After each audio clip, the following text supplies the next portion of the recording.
Hello, everyone, and welcome back to another episode of Beyond the Grid. Today, I have the privilege of chatting with Kirsten Eeuwes. She's an electrical engineer, but she is, somebody who is keeping Edmonton's power grid running smoothly in her full-time role as a manager of transmission asset management. She's also actively involved in the community.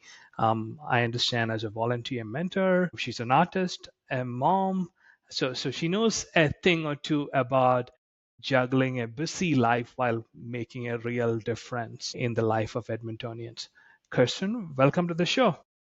Thank you so much for having me, Swaroop. I don't know if you should call me an artist quite yet, but I'd like to dabble in it. Budding artist. Yeah, that's all right. That's all right. We are among friends here. All good. All right.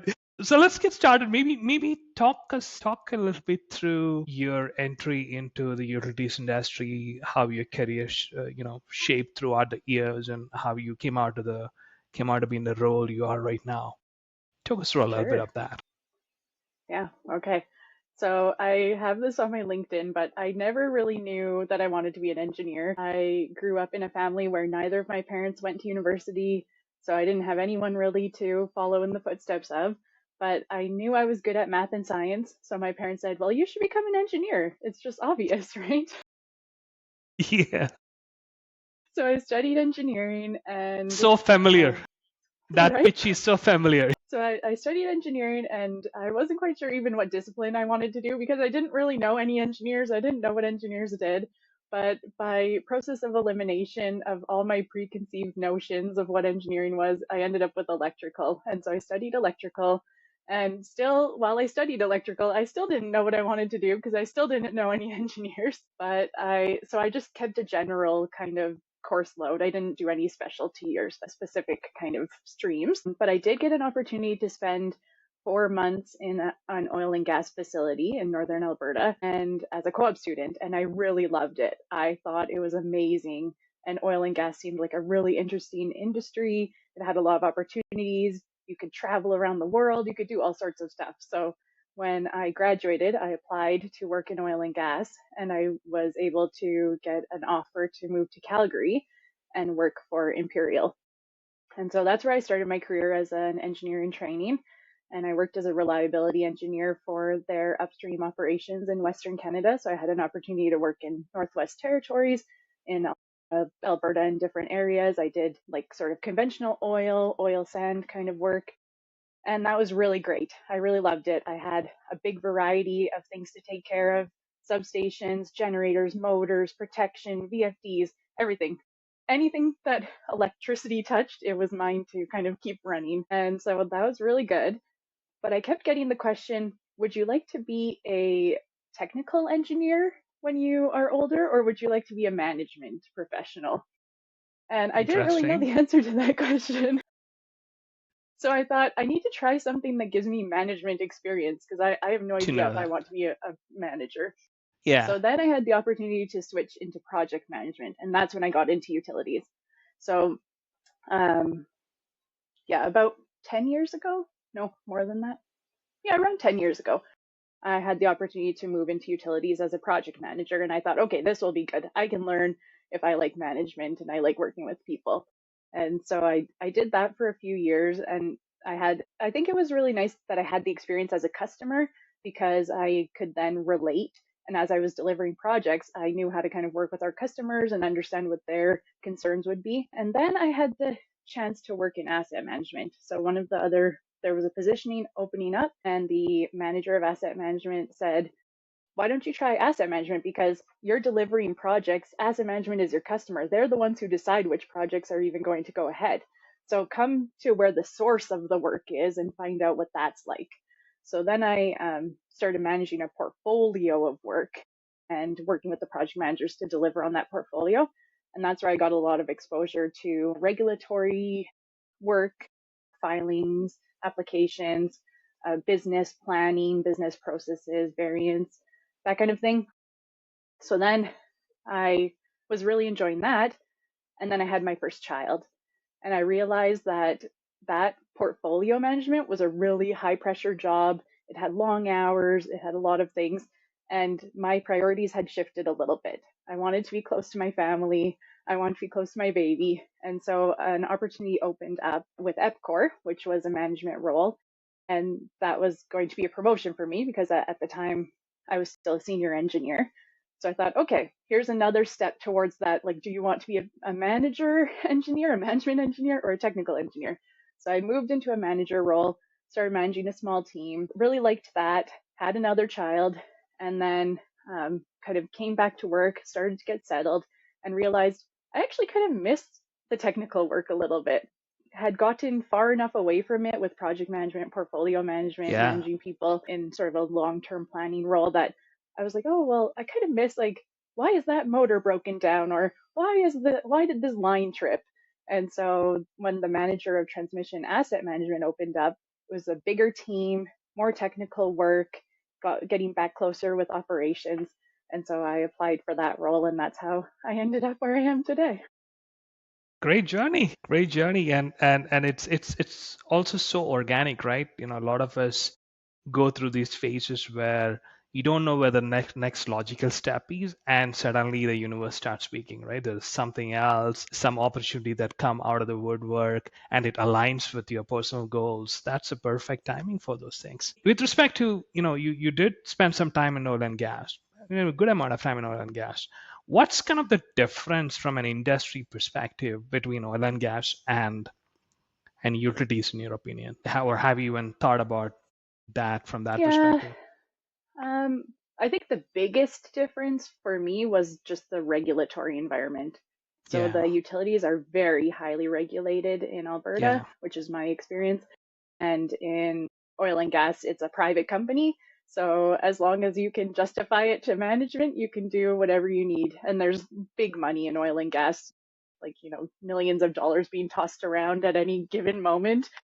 So at least working in transmission and utilities, it's a little bit similar. We usually are talking in millions versus thousands, but the regulated environment is very different to operate in and yeah. having to work with And money is things. not easy to come around in utilities, right? No, Like you need justification for every dollar that you spend, whereas oil and gas is a little bit more easier because as long as the end returns are there, you are right. But whereas in utilities, you also need to balance it with social license. You also need to balance it with energy affordability, a lot of other parameters that comes in, and you need to balance it and weigh it quite a bit. Makes sense. And so I know you cannot get a lot into what you do at Epcor, but if we were to give a 50,000 foot view, what are you responsible for? How do you help the people of Edmonton in your day-to-day life?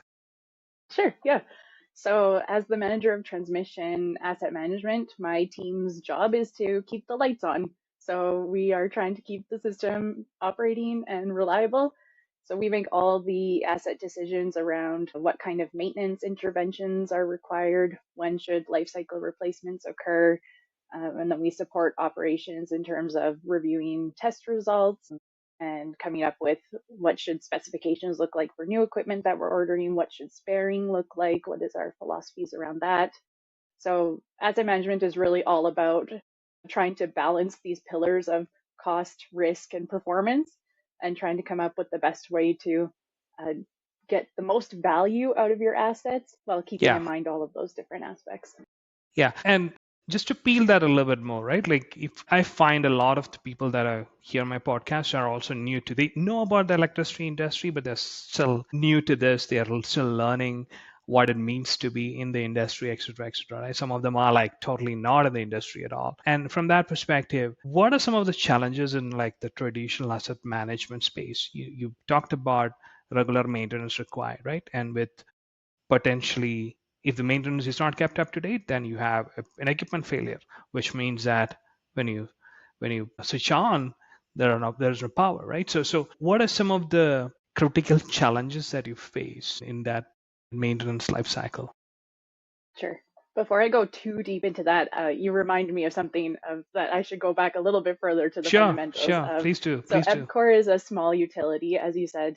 We serve the city of Edmonton.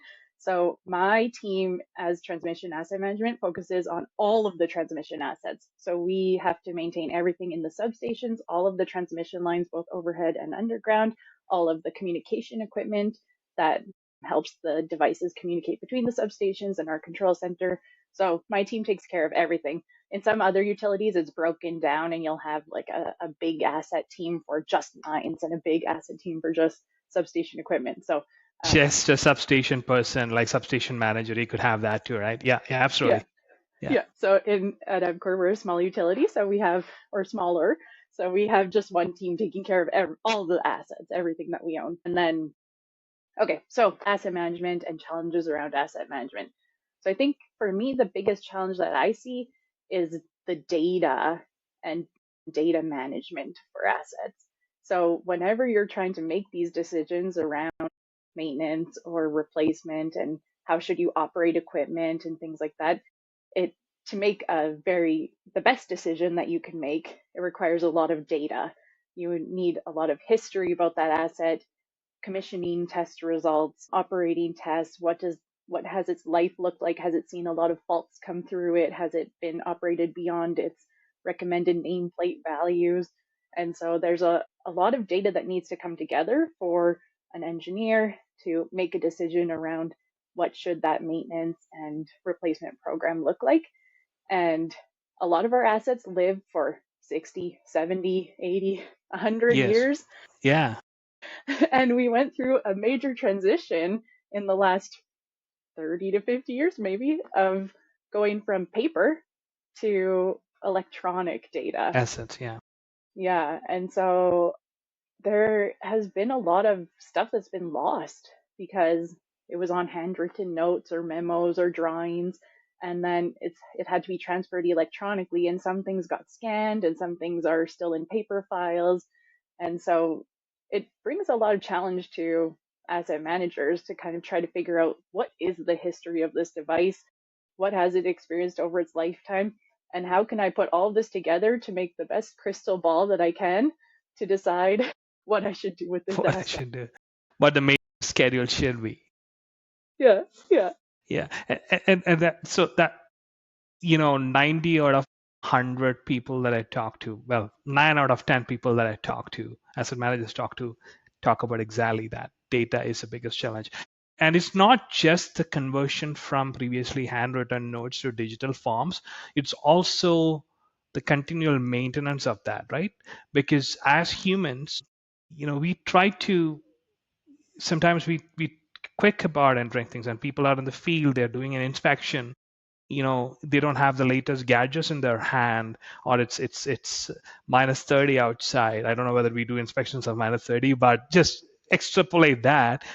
You're not going to type out a detailed statement. You're not going to capture everything unless it's absolutely necessary, mandated for you to capture, right? So that affects the quality of data. Is that what you're experiencing too? It's not just a conversion of the original analog notes, but the upkeep of data as we go through it too, right? yeah, I think that's true. And of course, systems are always changing too. So you might have an asset management software that you're using, and then it gets upgraded to a new software, a whole new company, and now there's some data conversion that needs to happen and some data loss. And then the other thing is the consistency of the data that you're talking about. Is it cold outside? Was it raining? Did you have a different inspector? And so then there has to be good systems in place for if you have inspectors changing or Yeah. even engineers changing that are interpreting the data, are they interpreting the data in the same way? Because I've seen where utilities will use apps and the inspectors have some really easy way to go out and do their inspections. But if the app has a drop down that says the deficiency critical is the criticality high, medium, or low, but that inspector doesn't really understand what high, medium, or low means, Low they're means, going to yeah. pick whatever they like. And then, or then you have this free form comment column that people are using. And now you're trying to parse through just free form comments on hundreds or thousands of assets. And it gets very challenging to figure out which Meaningful assets need analytics. attention. And then how do you decide which one is a higher priority than the next? Absolutely. Yeah, yeah, exactly. Again, consistent themes that I've been hearing throughout. What about things like load growth, things like the load mix, right? So, classic example, I don't think Edmonton has a lot of electric vehicles yet, but it's getting there, right? You're still seeing a lot more Teslas on the road and whatnot. A classic example is, let's say you have an area where I'm taking the transformer example. There's a transformer gets to cool down during the night because people have switched off their lights, no appliances are running, it gets to cool down, and then it gets to start up again, preserves the long-term life of the asset a little bit more, right? Suddenly you put like 5 EVs under the transformer, it's charging in the night. There is no time to cool down. Are you seeing a lot of that too happening? Is load mix a concern for you in Edmonton? Yep. Yeah. So there's a few things that are happening in Edmonton that are really affecting our loads. So one is EVs, yeah, that you've mentioned. Another big focus in Edmonton is infill. So they're trying Yeah, to essentially double the population of Edmonton without increasing the size of the city. yeah, So everywhere you look in these older neighborhoods, they're taking down a single family home and replacing it with a quadplex, a yeah, duplex, a sixplex, an eightplex, an apartment yeah, building. yeah, yeah. Same So thing going on here in Calgary. No different, right? Yeah, I completely relate to that.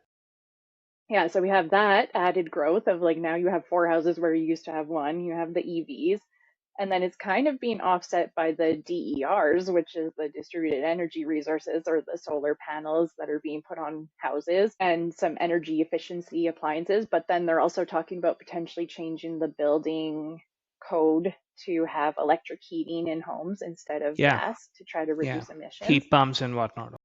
Yeah, and we see people already using the subsidies and things to replace their furnaces with heat pumps or to add heat pumps in addition to their gas furnace.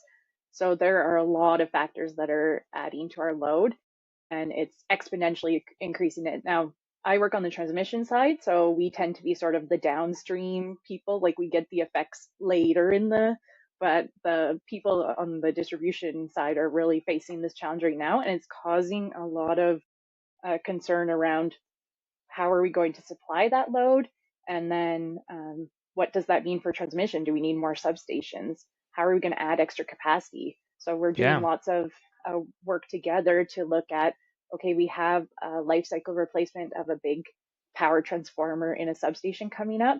What does that distribution forecast look like? So we can, instead of, replacing this transformer and then 5 or 10 years later in its 50-year life, look at it and say, oh no, we don't have enough capacity, we need another replacement. Can we get the ratepayers the best value by instead replacing it with a larger transformer today? And in 5 or 10 years, it will be sufficient to supply the load that yeah. we're How do you forecasting. forecast? How do you plan for it? Planning becomes extremely tricky when you have unpredicted growth. I mean, you can predict growth patterns to a little bit, but who knew 10 years ago that Edmonton and Calgary was going to face this, right? You wouldn't have known. And you're talking about long life assets. You're not talking about replacements every 10 years or 20 years, right? You're talking about 60, 70-year replacements, right? How do you plan for that?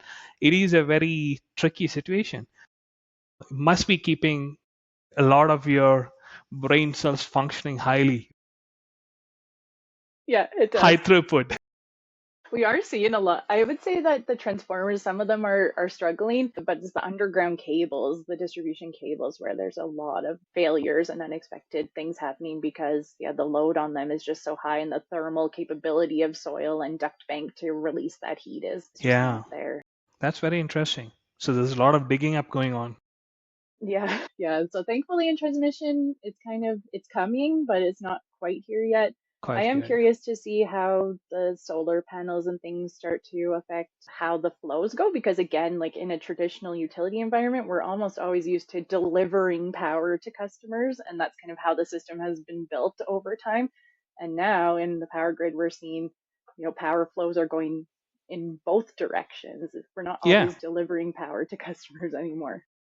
Yeah, could DR be a long-term solution to this? And when I say DR, it's not just about solar panels on house, right? Like I'm also talking about might be a several years away, 10 years plus away, SMRs, right? Small modular Mm, reactors and things of that sort for serving neighborhoods. Have you thought a lot about it, or are you starting to consider the impacts yeah. of it? Yeah, there's a few ideas that have been floated around in the utility industry. I was just at a conference this spring and there were other larger utilities talking about what they're up to. And so people are looking at a few things. They're looking at batteries to try to figure Yeah, out if we could do storage. Yeah. and then also like take excess power, store it during the day, move it around. Then there's people looking at EVs, and when they're not charging but plugged in, can we use EV batteries to support the system? Yeah, vehicle to grid. Yeah, okay, makes Yeah, sense. Yeah, yeah, yeah. Can we use that? What kind of yeah. incentives do customers need? What was another one that people were looking at? Yeah, I don't think any SMRs that I've seen yet, but the main ones were around batteries, solar, and then the vehicles. Those were the main things that people were talking about. Yeah, SMRs are several years away. People are telling me nuclear is at least 10 years away in Alberta. At least 10 years. Yeah. That's Okay. what Oh, people are that's where saying. I was thinking about SMRs. So then the next step with that is, can you build virtual power plants in communities?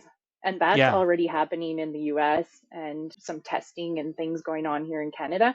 But yeah, now can you have this community of people who own a battery bank? They'll buy a battery bank for the community, they have their solar, and now they're operating as like a little virtual power plant and connecting to the grid and selling and buying from the grid as a community. That absolutely makes sense, as a concept, right?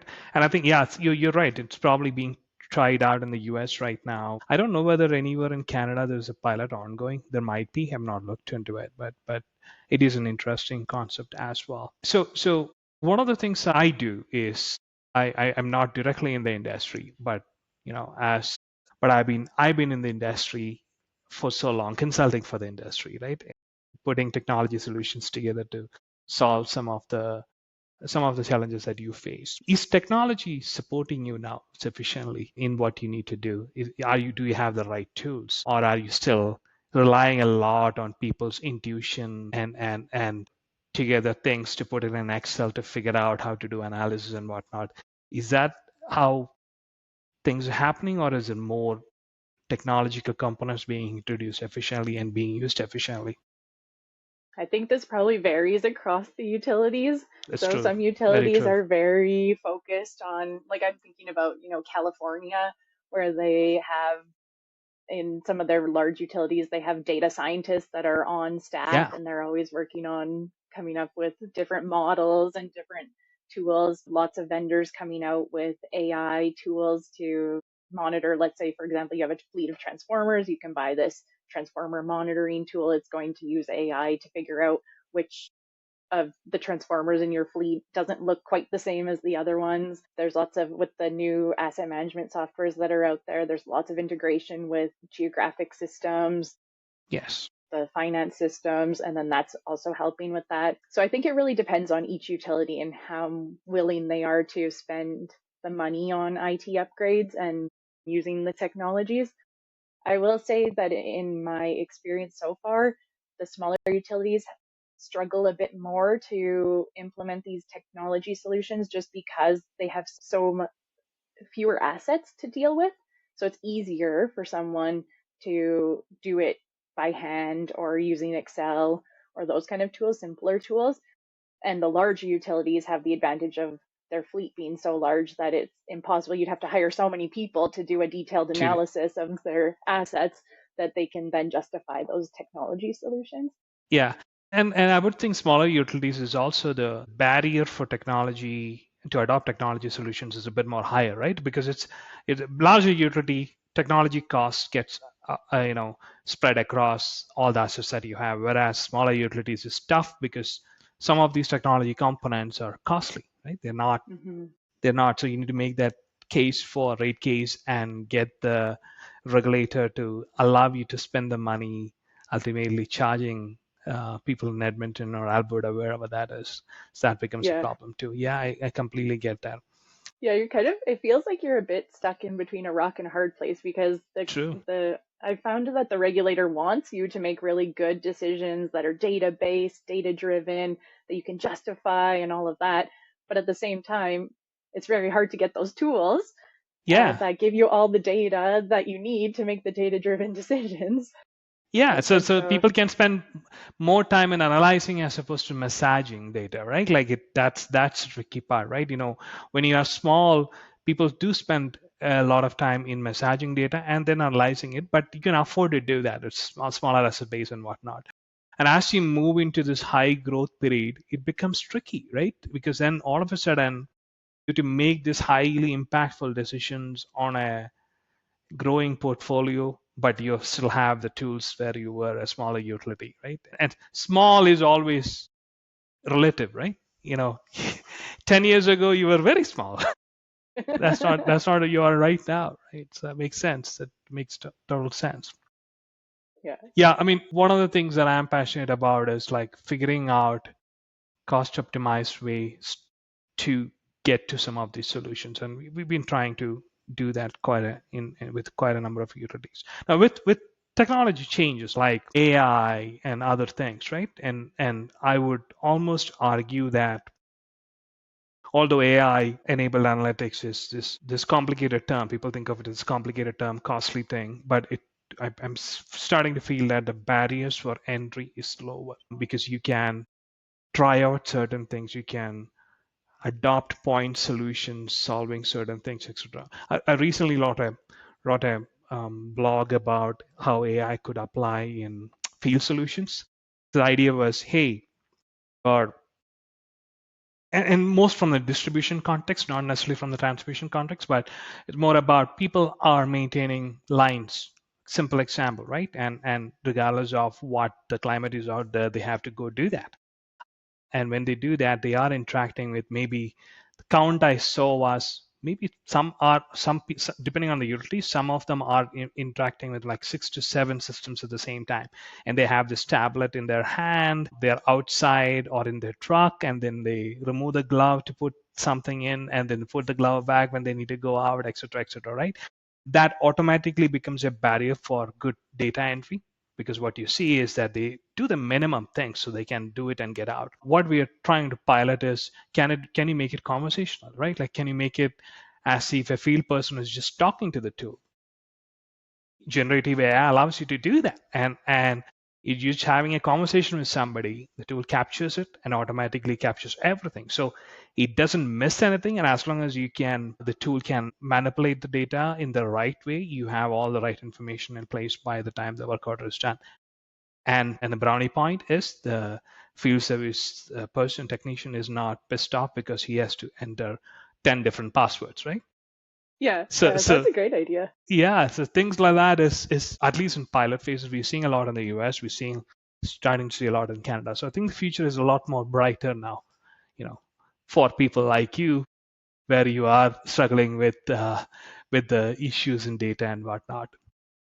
Yeah, Anyways, it reminds me of doctors and like how yeah, now a lot of doctors are recording your conversation of what you're saying is your issue and kind of what their recommendation is, and it's coming up with a full sort of meeting minutes. It's like meeting notes, but just an inspection note by voice, which is yeah, great. but it's doing more than that, right? It's initiating Yeah. actions, it's creating work orders, it's updating the inspection notes, it's updating the useful life of asset, all of those things, right? It can be triggered All at once. because technology is at a point where it's really becoming democratized now, right? AI is truly democratized. When you and I to use AI, all that we need to go is go to a browser and type in ChatGPT or Perplexity or whatever. You have your personal assistant ramping up, right? You use a lot of that in the corporate sense. It's even more higher in my mind. Yeah, okay, yeah, so you're really tying all those systems together. Yeah, that's great. And then if you can have photos that are being assessed Exactly. as well, yeah. Yeah, and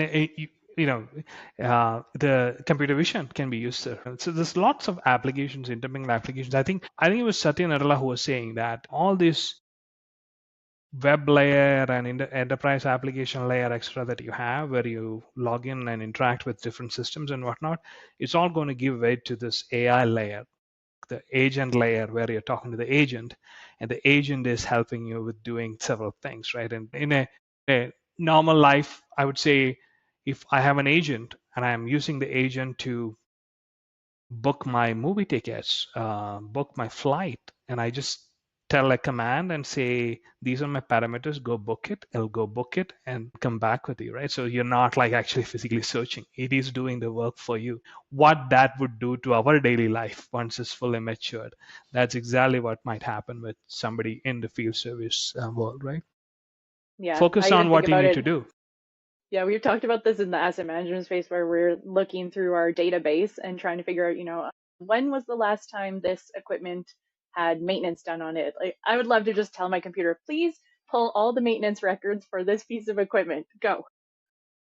And that capability exists today. I can tell you that. I will send you a demo after this so you can see where it's going. Anyways, we don't need to go down that tangent anymore. Let's focus on this. Let's shift gears a little bit. I want to learn a little bit about your other leadership things that you do in the organization. I know you co-led a gender equity working group at Epcor. How did that come about? What was the inspiration? And talk us through the journey a little bit.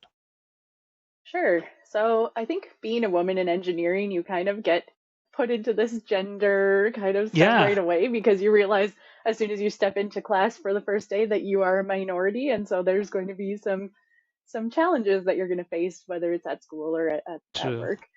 true. Um, so this gender equity working group was specifically part of it's called a program called Wise Planet. It's run by the U of C, and their whole focus is just on preparing women and other diverse individuals to create a different kind of world, re-envision what the world looks like, and use this diversity as a strength to change things. And so it's a year-long program, and you go through different modules around preparing for future changes.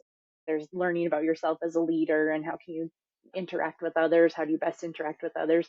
But part of that program is to do a project, and they call it a leap project. And so you have to just choose something to work on and kind of use the skills that you're learning to work through this project. And my project was to lead this gender equity working group. And so my experience with Epcor has been that they're very focused on improving diversity, making sure that we're bringing the best to our customers and using all the ideas. And so that was one of the focuses that they had, was just how do you ensure that there's equity across different genders. And so this working group was just looking at different things about what's the experience of women in the field, what's the experience of women in the office, how can we improve things at Epcor so that we're not seeing higher voluntary attrition of women Yeah, versus men, and some KPIs and metrics that they had looked at. So that was mainly what we were working on, and we were just looking at different employee surveys, different metrics, and trying to figure out how can we improve the workplace for women. great to hear that. Yeah. Um, utilities has generally been historically been a very male-dominated industry, right? And as a male, I mean, sometimes it's hard for me to get into your shoes and understand what a woman leader goes through. But do you what does it feel to be a woman leader in this industry? I know things have changed. 50 years ago, the answer would have been different. I think in Canada, people might be a lot more open than other places of the world. But it'll be good to hear from you as to what do you think of that experience. Yeah, so I think I never like thinking about this statistic because it's really sad, but I think it's still only like about 19% of Yeah, professional engineers are women. So it's still very male dominated. Engineers Canada has this 30 by 30 goal, but I think it's going to be really tough to get this 30% females in PEng by 2030 at this point without licensing a lot of immigrants, because the pipeline from universities is just not high enough. not there. Yeah. So I would say most of majority of my struggles I felt were more as a young engineer in EIT, when I was still just kind of trying to find my place among, like, what is it like working with so many men, and what are my strengths, and how can and I was thinking about this question because I knew we were going to talk about this topic. And there's kind of two factors at play for me. So the first is that when you're an engine like going into engineering, you're good. We talked about this. You're good at math and science. You're probably like a high performer at school. Yeah. You're maybe a bit of a perfectionist. You really want to get things done right. So there's this pressure there of, trying to do the best and be the best all the time. And then you have the other pressures of being a woman, where like you just have to be good at it feels like society wants you to be perfect in so many things. They want you to be perfect in how you look, how you parent, how you do this, like all these things. And now you're there at work. And so you're trying to be this amazing person, but you're working with men who are also very competitive in nature. Like, I think they have a very competitive nature. Men do. They like sports. They like to bet on stuff. They like to always try to compete. And so now you're in this environment that's like quite competitive. You Yeah. feel like you need to be perfect. So there's a lot of pressure on your own self. And you're just trying to figure out like, how do I win here? How do I fit in here? And I found it really challenging as a young engineer to kind of stand up for myself, to really feel like empowered in what I learned and knew. And it didn't matter that I did really well in university, or like I would just be so critical of myself when I made a mistake. I would be comparing myself to the men, and sometimes they would make rude comments and I would really internalize them. And it'd be kind of uncomfortable because they would be talking about things that I don't really know much about or care much about, or they would want to go, like, still to this day, let's go do golfing. I'm like, I don't like golfing. I don't want to go golfing. And so you're always like, I guess, trying to fit into this mold Yeah. that you don't feel like you really fit into. But on the flip side, now that I'm like mid career level, I feel a lot more confident. I feel a lot more confident in my abilities, in my experience, and I feel a lot more confident to stand up when there's some sort of comment made or some sort of event happening where I'm like, I don't really like this. I don't want to go golfing, so I'm not going to go golfing with you. Or I didn't like that comment wasn't fair. Here's what is actually fair. So I've stood up for myself more, and I feel more confident now. So now, being a woman leader, of course, I still have my days where I second guess what I've done, or like I question my abilities. But generally, I find it's easier because I've had my reputation. I've established that I'm competent and capable, and I've kind of I feel like I've earned that respect amongst my peers. Yeah. And But so it's easier. it took a few painful years to get there, is what you're saying. Yeah, yeah, I found it very challenging. And so that's one of the reasons why I like to be a mentor, is because I feel like despite that Canada is quite, welcoming, and it's gotten a lot better over the years, it's still hard at the beginning.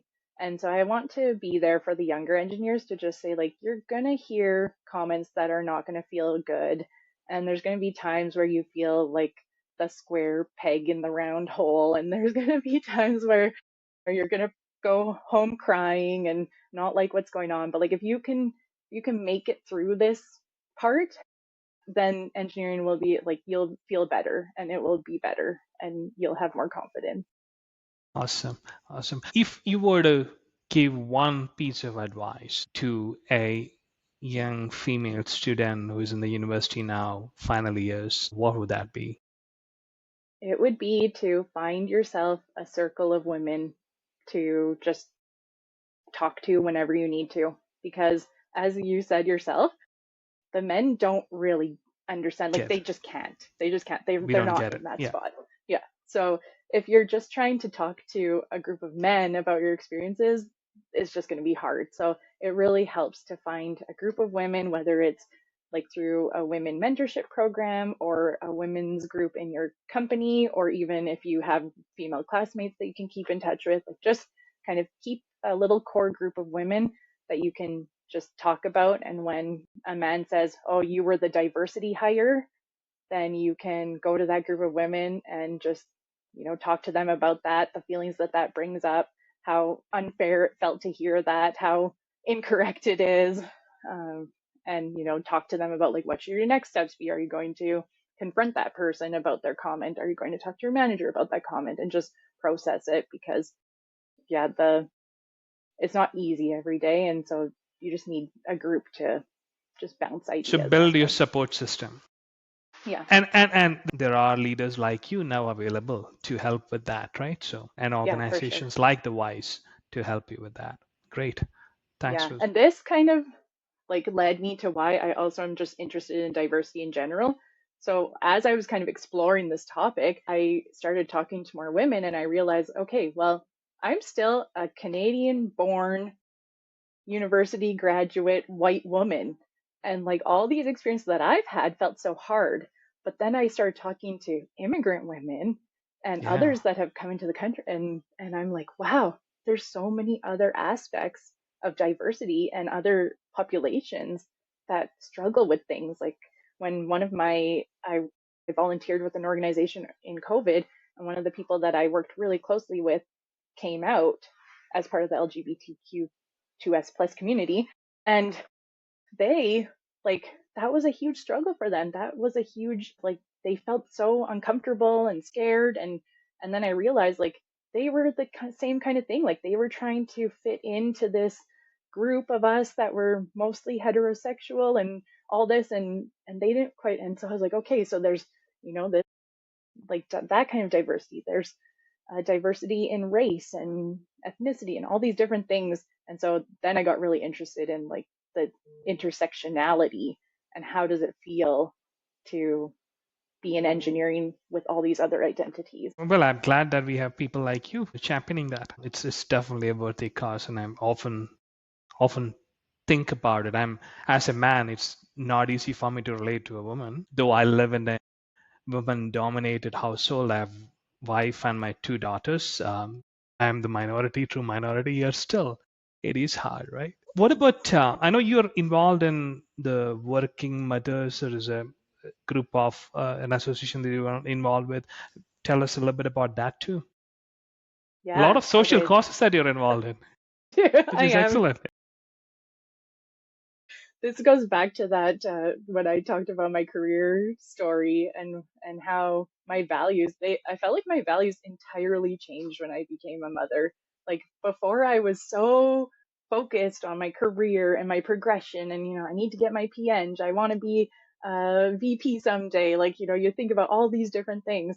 And then I had my baby and I was just like, "Oh my goodness, this little thing is here and it's dependent on me to feed it and take care of it." And I just suddenly my career, like I still love my career and I'm still interested in progression. And I know one day my child will be grown and I'm going to have to think about, who am I? So I definitely am Yeah. not. So this is why I'm interested in this working mother thing, is because society, I don't know, we've become so polarized in everything, but there's kind of this narrative of like, are you going to focus on your career or are you going to focus on your family? Like, do you want to be a professional? Do you want to be uh, a stay at home mom? But I'm like, can I find a way to make it to balance it all? Which I you can't balance it, but can I find a way to integrate, Yeah. harmonize my life and figure out how can I still be a really excellent professional, still be in engineering? And oh, here this ties into this women in engineering thing again. So there are statistics that show that many women leave engineering when they become parents. So this is like a Hmm. key turning point. I didn't Yeah. know that. I didn't know that. So when they look like you can look at sort of the overall statistics and you'll see that the attrition rates are kind of similar between male and female. But if you look at when females are leaving the profession, it's always around the sort of childbearing family years. Men will leave the profession, but they'll leave it much later. Maybe they want to become an entrepreneur or they want to do something, but it's Something not else. tied to that same phase of life. Okay, so now I learned about that. I became a mother myself, had that experience, and I realized, okay, I need to A, find a group of people that can relate to this, and then B, I want to start sharing my story so that if other people are kind of having the same struggle, can they see my story and can they relate to that and maybe make different decisions or make whatever decisions they want to make about their life, but with more information.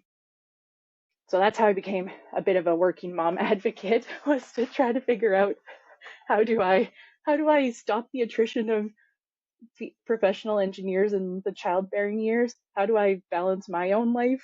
And then how do I inspire others and kind of create a community that people can turn to? Is there a secret of balancing that? Is there a secret? There's no secret. It's all about trade-offs. I don't know. I mean, you said that you have a family, so you Yeah. probably maybe you I experienced. mean, I've always been around working mothers. My mom was working when we were growing up. My wife works full time. So, but again, it's contextual too, right? Like in back in India where I grew up, when I was growing up, when my mom was working, but there was a big family network to help and Mm, support and all of that, right? So I feel like her load was a little bit more different. here is a lot more different while we are here, right? Because we don't have any immediate family, so we kind of husband and wife needs to take an active role in everything. I don't know what your situation is. So each mother is different, I feel, but you're right? Compared to I do see that my wife takes a lot more sacrifices in terms of making sure that my kids are doing well and they have what they need. So I definitely do relate to that. And sometimes dads don't always cut it. They're not enough, right? You absolutely need a mom there, right? So I've seen that time and again. So I Yeah, very well yeah. So I relate to don't it. think there's any secret. I wish there was like a special formula I could give you that this is the No, secret to it. I think the secret is you have to really reflect on your own personal values, your family situation, and then what is the vision for the long term? Like, what do you, one of the things that we in this working mom groups that I'm part of that we talk about is 25 years from now, when you're at your retirement party, what are your kids saying about you as a parent? Are they saying that, you spent all your time at work and missed every baseball game and this, that, and the yeah, other thing? Are they saying that, you did a nice job balancing it? Or like, what do you want them to say? And then can you design your life accordingly? And some people don't have family and they're going to have to pay for a lot of support. You're going to have to true. pay for a cleaner and a cook and maybe those meal prep kits and whatever else you might need. And other people have lots of family around and so they can use that, rely on their family in some places, and then have other, maybe they don't need quite as much support. But I think it's really personal. True, absolutely. It's though admirable that even with everything, you're still finding the time to contribute to all these social causes. So thank you for that. Yeah, maybe that's tied to the utility industry too, right? Like that's one good thing about being in utilities is it's an essential service, right? You're always trying to deliver power. People are relying on you to give power. A funny story that's kind of related to being a working parent. I was just on vacation and I was in Ontario, and my parents are fed by a rural distribution service. And so there was a big storm that swept through, and we lost power for three Mm, hours. And they also have a well. And so there was no water pump. So we couldn't use water. We couldn't use the fridge because we weren't sure when the power was going to come back on. And my kids, who had grown up in an urban environment where there's lots of switches to restore power. If one section goes out, you can kind of just isolate that section and yeah. restore most customers. They were just amazed by this. They thought it was the craziest thing that we would have no power for 3 hours. They just couldn't even conceptualize it because of how reliable it is to be served in an urban environment. Yeah, there's so much things that we take for granted, right? Like it's just funny because how technology changes perception, how that accessibility to good things changes perception. My youngest is 5.5 year old, so we have several gadgets in our house to help us, right? We have a Google Home, we have like a iRobot that moves around and cleans the house every once in a while and all of that. So she has seen this, and I hadn't realized it until the other day. So she has seen that when you talk to Google Home, it'll reply to you. It'll have a conversation with you. Sometimes she opens up Siri on your iPhone and she talks to Siri for whatever random things, and Siri would respond. And she also says she also seen like the robot when it runs around, iRobot when it runs around cleans. If it's stuck, it'll say, "Oh, I'm stuck," or please charge me and things of that sort, right? So she's like, so it's default for her that everything will talk back to her, and she's like, why is iRobot not talking back to me? So it was like all of a sudden I was like, wow, that's what they've known. That's their baseline, right? And power is definitely another example. When I grew up in India in a rural village, there was load shedding every single day for 30 minutes every night. They had to because there was not enough power being generated. Things are different now. And who would believe that that was a reality, right? Like, and in parts of the world right now, there are people who go on days without power. That reality completely changes quite a bit. Yeah, that's your walking uphill to school in a snowstorm both days, like both Exactly, ways. exactly. Yeah, so it's really interesting working in an industry like utilities where you have this expectation of your customers that they're going to have power, they're going to be able to turn on their stove when they want to, they're going to charge their devices when they want to, they're going to be able to have Wi-Fi and all the things. Yeah, and it's a little more critical here, this part of the world, right? Because if there is no power, you're talking about serious impact to your quality of life, serious incidents, threat to life, things of that sort can happen here. Like unlike certain other places where you're not in the middle of a snowstorm, you're okay, right? But when you are in the middle of a snowstorm, when the power is not there, when the heating is not running, those things can be pretty critical. So yeah, Yeah, we think about that that's a that lot. When it's minus 40, you want your furnace to turn on. You want to be able to heat your house and turn on your lights. exactly, exactly. And so that's one thing I like about the industry is there's a lot more purpose in the industry. I feel it's um it's a service industry, but the service has a higher purpose, right? Oil and gas, you're still pumping hydrocarbons, you're still getting oil to power your homes or power your factories, but I feel like the utilities industry where it touches the customer is a lot more it's a lot more purpose driven in my mind. You feel like you're contributing a lot when you're Yeah, doing even the yeah, smallest thing. exactly. Your OR is running at your hospital because you have power. And it's also a strange industry to be in because when everything's working, nobody really pays attention. You don't really think True. about it. Yeah, Yeah. you just turn on your lights and you go about your day and everything's fine. But then when things break down, you really realize how essential it is. Yeah, I really enjoy this because I see that as either when outages occur, that's when people start to really take a notice, or in the winter time when bills go up, their power Correct. bills I was increase. about to And say that. The yeah, power bill goes up or when the power is not there. Those are the only two yeah, times. yeah. And not remembered fondly.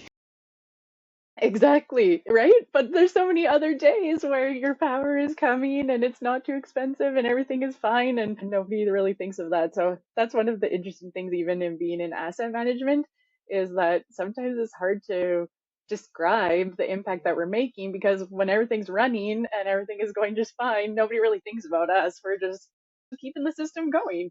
But then when things break down, then it gets really, really crazy, and there's a lot of eyes on you and lots of reporting up to executives and trying to solve problems. So it's a really interesting group to be in.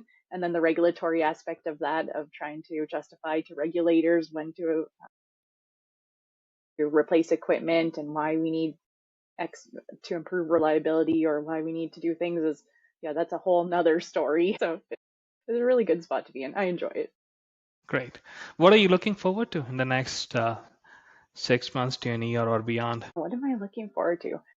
I think right now I've just been really enjoying this role. So I've only been in this role about, I guess it'll be about 18 months I've been in this role.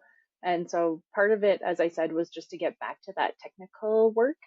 So the next 6 to 12 months, I'm just going to keep learning about the system, trying to figure out, what are all the equipment, what are we doing? Also the focus on where you were talking about this growth. So there Yeah, is a lot of expected growth coming up in Alberta's electric system, and particularly in the urban environment for all the reasons we talked about.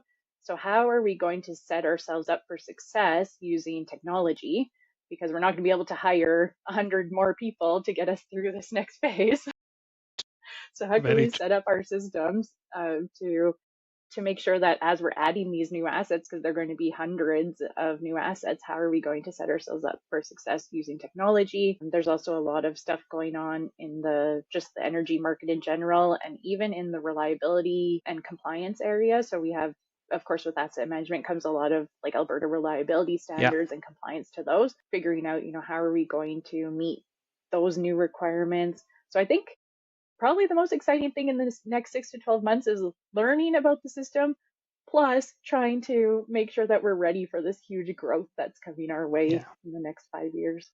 And the Alberta market is changing too, right? The Yeah, Alberta, the restructured energy market is full underway, so that's going to bring in a lot more changes too. yeah. And it all trickles through the whole system from the customer all the way up to the transmission and delivery Totally, of that power. totally. Yeah, so yeah, if there was ever a time to join electric utilities, it's now, because there is so much excitement going on in the I have in to the agree. industry. This is, yeah, I have to agree. There's a lot of changes going on, a lot of excitement going on. It is a crucial moment in the electricity industry, I would say. It's a pivotal moment in the industry, right? You said you have how many kids? One Two. or I two? have two. Yeah. They're 5.5 and 3.5. And you can't miss the halves because they get very offended. Yeah, oh yeah. I have a 5.5. She counts every month, right? So she hasn't learned how to do beyond 5.5, but she counts every month. Yeah, For them, yeah, it's the birthdays, right? Like birthday is a significant milestone because it's like a big payout. So yeah, yeah. counting down to the I, birthday. I always ask him, I'm like, why? How come you are keep growing? Why are you growing so fast? And he's like, because I had a birthday. Yeah, they're funny. They're Two great. girls? I love having them. No, two boys. Oh, So two boys. super Okay. high energy. Yeah, yeah, they're Oh really yeah, fun. you bet. Yeah, I have two girls and super fun too. A little bit apart than yours. Mine is 13 and a 5.5. So Okay. Yeah, yeah, you're getting into the fun years, the teenage years. I'm already there. Yeah, I really like I don't know. That's maybe another inspirational thing of when you have your kids and you're just thinking about all these services that you're delivering. What does the future look like? What does the future hold for them as workers in society? How can we have technology make a better world for them? It's really a nice perspective to have when you're a parent and you're Yeah, working. yeah. While you were talking about diversity, you were talking about what was it like in a young engineer to work through the workforce. I was actually automatically thinking about my 13-year-old, right? Soon enough, she'll be there. I don't know what Hmm. she's going to become, if she's going to become an engineer or something else. I don't know yet. But hey, every profession, they will have to go through that. So I was automatically thinking about it. So thanks for everything that you do. And with that, I think we're at the end of our time. It's been a very insightful conversation. Any last words before we put a plug and say bye and have a good weekend? My last words would be that I think just if everyone could do their part to try to make the industry a little bit better, whether that's, better for diversity, better like in terms of technology, better in terms of how we're regulated. I think like we all have a part to play in this. And so the reason I wanted to bring this up is one of the questions that you had sent me beforehand was around, like what's one big thing that you would want to do to change the industry? And I want Thank to you. answer that question. If absolutely, please do, please do. Yeah, well, I don't have an answer to that question because I don't know that there is this like one big thing that one person needs to do. I think we're all like each of us individually can make a big change if we work together. And so that was what I wanted to end with was just that I think there's a really great opportunity to all bring our best to the industry and make a big change that way. Thank you. That's profound, and that's very true. That's very true. Thank you, Christian. Yeah, thank you so much for